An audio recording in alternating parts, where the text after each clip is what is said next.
What's going on, guys? If you're watching this live on a replay, let me know in the comments. But I'm here with my man, Clark Kent, the man, the myth, the legend. I'm here with Clark.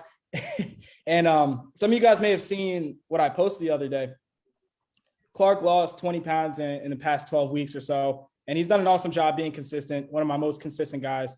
And he's worked really hard. And I just want to recognize him and have him tell his story and kind of ask him some questions about his experience going through the journey. So, Clark, I appreciate your time. Thanks again for taking the time out your day. But let's start with a little bit about yourself, man. Like, I think your story, not only is your story relatable, but I think just your lifestyle is relatable to a lot of busy guys wanting to get in shape. Mm-hmm. So I'm sure you could speak to that better than I could. What are you doing for work? Like, what's your lifestyle like on a daily basis? Like, talk to me about that. Yeah. So I work in real estate. Previously was a full-time agent. Now in also a leadership role as well. So more of a 9 to 5. So I know a lot of guys watching this can relate to that. But yeah, so I'm tied up at the office, during that time throughout the week, 5 days a week. I've got my weekends to myself and all of that. But long story short, I just fell into a rut post high school. You don't have your coaches, your strength and conditioning coaches breathing down your neck, telling you what to do. And at a certain point, like a lot of people, you go into college comfortability mode, gain some freshman weight, things like that. Life goes on and just gets harder and harder to get back on the horse and stay consistent. Yeah, for sure. It's like the longer you've been out the game, the harder it is to start and recommit, especially with all the transitions and all the, all the shit you've got going on. So, right. So you work like 9 to 5 hours now, but even before, like, were you working as a realtor, like showing houses and stuff like that? Mm-hmm. Yeah, my schedule was all over the place doing that day to day. Definitely could have fit in, workout time during that, but being where I am now, I have to have even more discipline to make sure I'm getting up early to get that thing done before I'm heading to work in the mornings. Gotcha. Makes sense. So where would you say you were at with your fitness, like just a while ago? Like, I guess we've been, at this point, we're going on closer to 4 months. Feels like way longer, but right. Where would you say you were at, like even just as early as 3-4 months ago in terms of your health and fitness, man?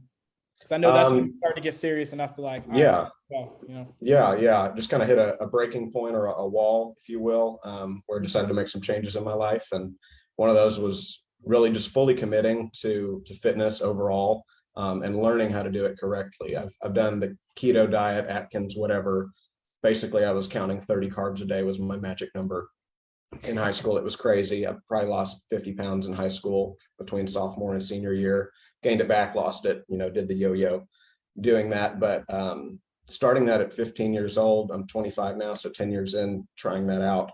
I definitely had a lot of unhealthy expectations of food, of my diet, of what worked, of what was right, of carbs are evil, rice is the devil. No one told me that, but you start going down a path of a certain diet or fad, and then you start to believe all those things and don't consult with someone who really knows what they're talking about, this stuff. Yeah, I think that was one of the funniest and probably like biggest things we had to address early on. I'm like, dude, if I told you to eat negative 20, if I told you to eat negative 200 carbs, you would do it. Like you'd fucking run through a wall to get the results. And I know you're capable of that, but I think a lot of it was reeling you back in and saying, hey man, like we can eat like normal people and you can have rice and have all your favorite foods and still get to your goals. It's going to be a little bit more sustainable that way. So, I mean, how would you feel just back then? And like, what was your energy like? Like, I know you struggled in terms of like actually implementing some of the stuff back then and doing it consistently. But how are you actually feeling back then? I couldn't speak to it then, but I can speak to it now. I'm a lot more vibrant, clear-headed, just energy's overall up in general. Getting up at 5 a.m. is not an issue. Just things like that, building little habits over time, 3-4 months that we worked together, and just sticking to those, giving it that time and giving yourself that time to make sure you really form habits and don't just try things out. I'm not getting a sample at Costco here. I'm trying to make something really strong and sustainable for my life, learn these things correctly so that I can apply it, in my 40s, 50s, 60s, and have an idea of, what I need to be doing at those ages as well. Remembering back to even now.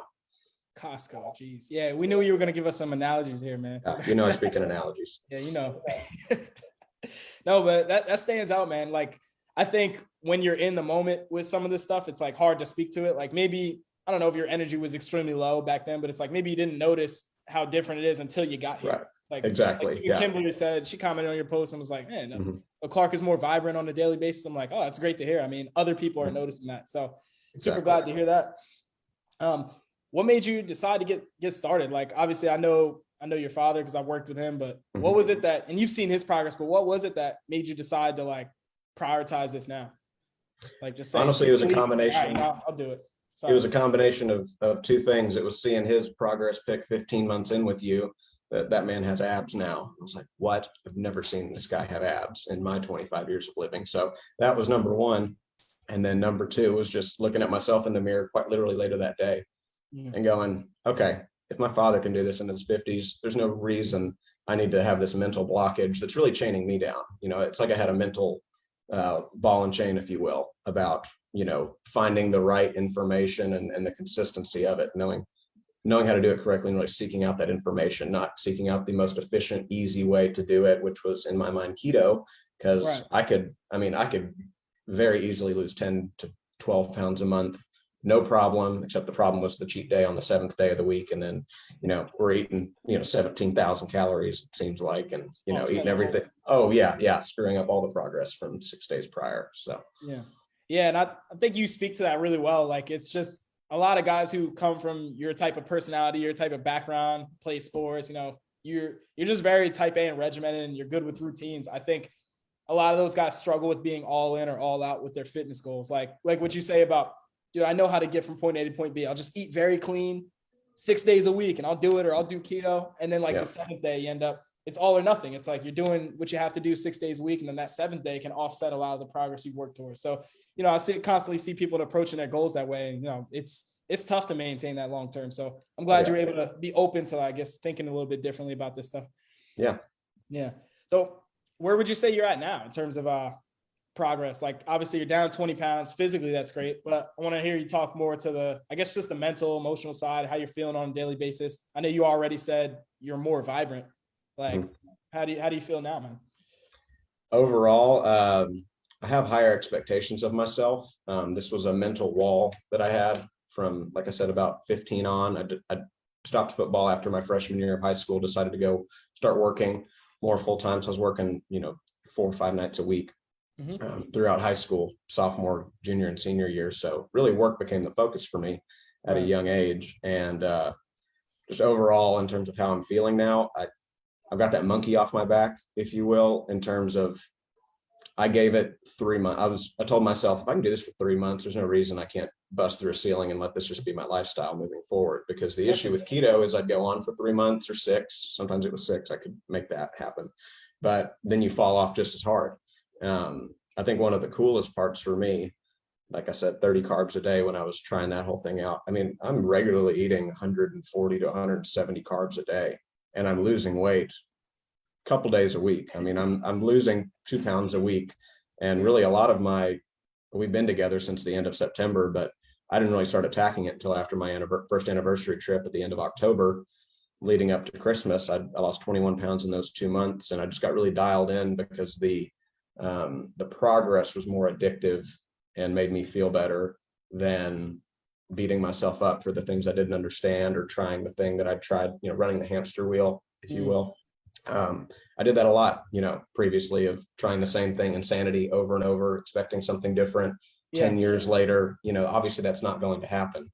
Keto was more of a management tool when I didn't like myself enough I need to drop 20, 30, 40, just to feel better about myself instead, and be skinny fat, if you will, instead of actually being a fit, healthy person. So yeah, it's where I'm at right now. Yeah, I've always noticed that, like, even just when we first got connected, like, that's some massive self-reflection. It's kind of like you knew that, like, a lot of people just want to try something different to get different results. You knew exactly why you were done with keto and like what was driving you to do something like that. And like, I think because you were so clear on that, even without me asking you about it, I think you were just so clear on that, it made a decision like doing it this way or taking this approach a lot easier to make, So definitely want to commend you for that. But yeah, since you mentioned like the wedding and the trips, let's get into that, man. Cause I think a lot of people hesitate on their goals, or they're kind of fearful stepping into prioritizing their health because they think, holidays are coming up, or, I got this wedding I got to go to, it's going to be open bar, or, I got a vacation planned in this date. Like, I'm just going to fuck off then and like not really take this seriously. So it's like really Yeah. tough to commit. Why don't you tell, I guess, some things you've learned and like some things that helped you be successful in losing the weight through those trips? Because it's not like it was never from a place of, hey, we're just going to go hard into the trip and then we're going to mess around and gain the weight back and then start over. Like you were pretty consistent through, you kept your routines well. And I'd say it was just overall like a net positive in terms of just the progress, you know, and you were still able to enjoy yourself. So like you speak for that, speak to that. Yeah, I think one overarching concept is I realized I had been making a lot of decisions in my life, but also food emotionally, going with what I feel. I'm a feel person, thinker or feelers. I'm a feeler. And I would make a lot of my decisions based on feelings. You know, I saw a commercial for whatever, that sounds good. We're going to go there for lunch. No, nothing about it healthy, just my brain thought of Whataburger or whatever. So for me, removing that emotion from the food making or food decisions and things like that allowed me to go to Palm Springs for a 4-day weekend with my wife, have a great time at a wedding. You know, on the wedding day, obviously we did what we did, eating and drinking wise, but on the other days we kept it maintained. And I mean, that's been the biggest thing for me that you've talked about a lot is not making one bad day a bad week leads to a bad month, leads to a bad 3, 6 year, 12, you know, going on from there. And that I was the king of that. I mean, keto, I'd be on for 6, off for 6 or whatever, all in the same year. You know, I'd lose 40, gain 20, you know, it just, it was too much yo-yoing, but or if I could just stick to it until this date, you know, exactly. Until the trip, you know, I'll be good, but go ahead. Not to cut exactly. you off. And so moving from that wedding, and then we went on a 10-day trip, me and my wife, for our anniversary. And so doing a whole road trip for 10 days and all of that in a different part of the country than Texas, had a great time. And really that trip helped me out a lot because I was implementing hotel workouts, not even at gyms. I mean, we were staying at, you know, places that didn't have gyms up in Montana and Wyoming, you know, out in remote areas. And so I was just doing body weight workouts in the hotel room, you know, while my wife might even be sleeping. She wasn't working out that day. And so just implementing these little things and eating the frog, if you will, getting that done early, as quick as possible, that thing you don't want to do, really allowed me to just make this part of my routine and really rewire my brain to say, no, this is just what we do. This isn't a do you feel like eating like this, or do you feel like it's not, the feel doesn't matter. This is what we do because this is healthy for us. This is good, you know, things like that. So throughout those trips, especially, I think I even came back maybe a little less from several of those trips.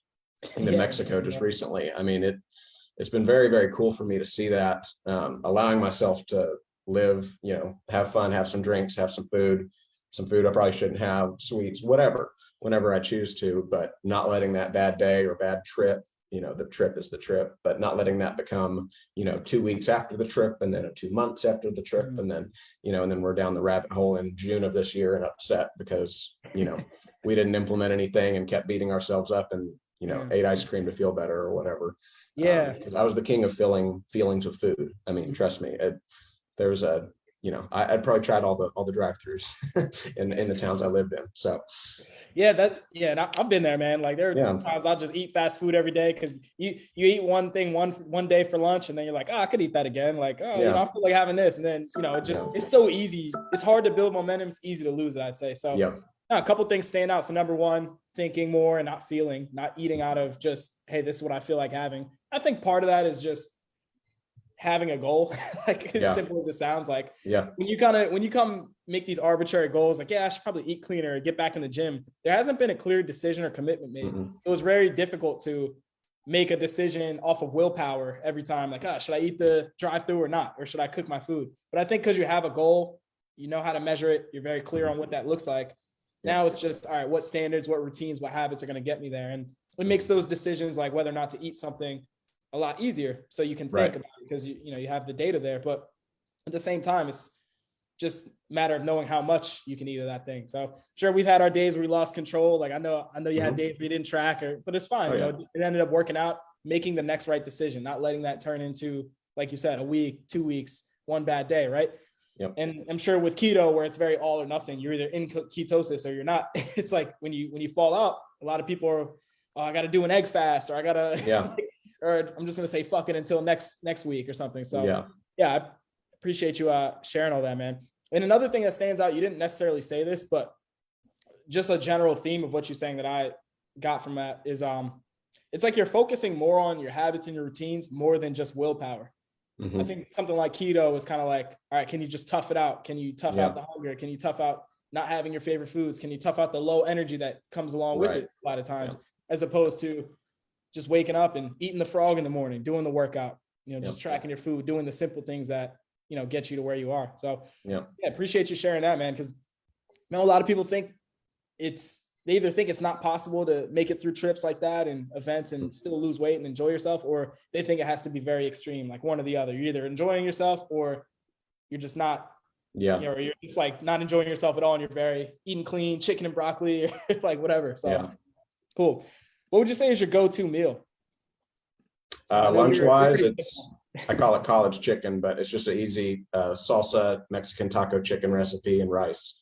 I eat that every single day for lunch, and I do that not because I don't have taste buds anymore.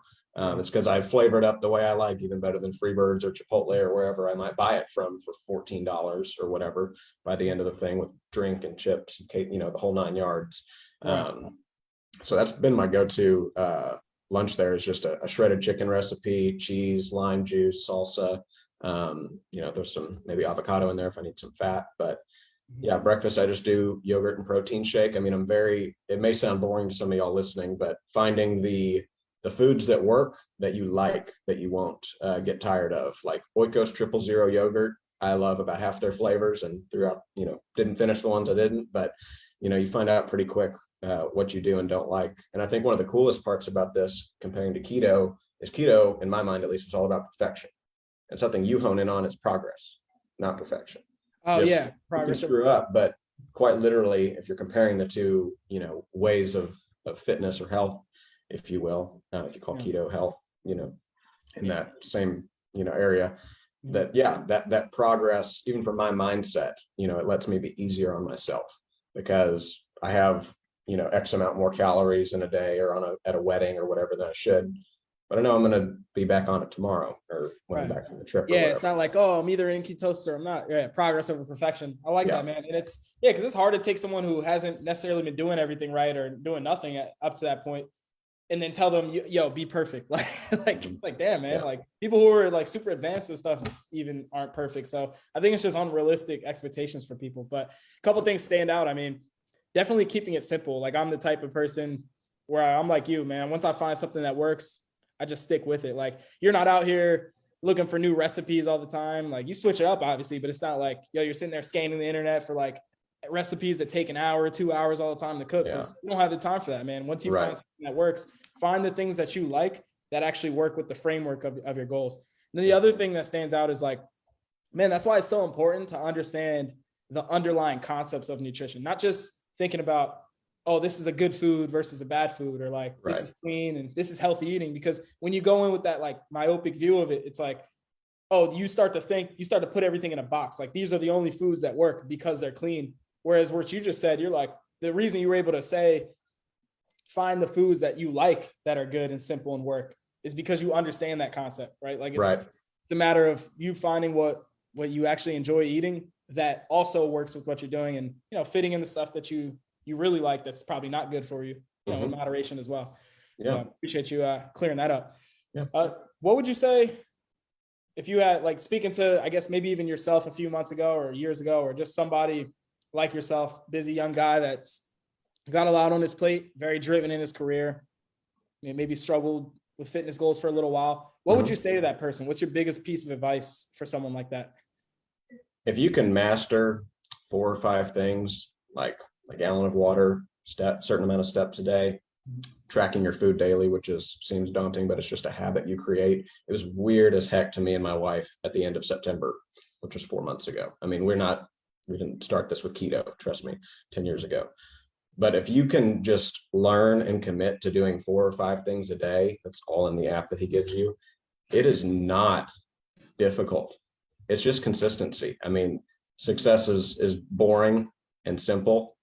It's not easy, but it's simple. I mean, it's not difficult to do. It's just doing the same things over and over, embracing the boring is something that we talked about, and not in a negative way, but in a, if you want progress, it's going to get boring at some point. If you're selling houses, you're going to get tired of it at some point. You're going to have to change how you're lead generating, or, change how you're approaching things or how you're marketing yourself. I mean, in business and life, you can get stale on things. And so it's just important to keep that in mind, that you don't have to figure it all out. I mean, I don't have I got a degree in communications. I mean, I don't have any background in, the only fitness education I had was strength and conditioning coaches from, middle school, high school.